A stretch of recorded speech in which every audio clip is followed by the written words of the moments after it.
okay ये question बारंबार आसूँ आर आई मेन्स मु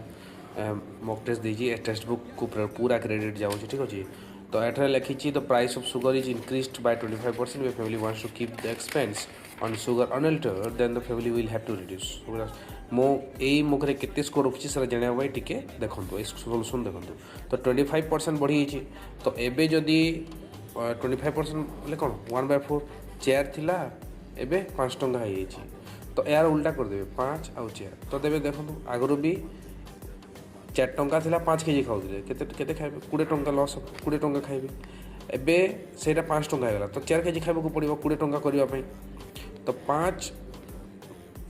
केजी खाऊले 4 केजी खाइली तो केते कम खाइले 1 केजी 1/5 इज केते 25% sorry 20% is your answer 20% is your answer ठीक अच्छे मो स्कोर देखो मुझे केते आनी एनालिसिस पार्ट यहाँ हूँ 31.01 बहुत मोर 3टी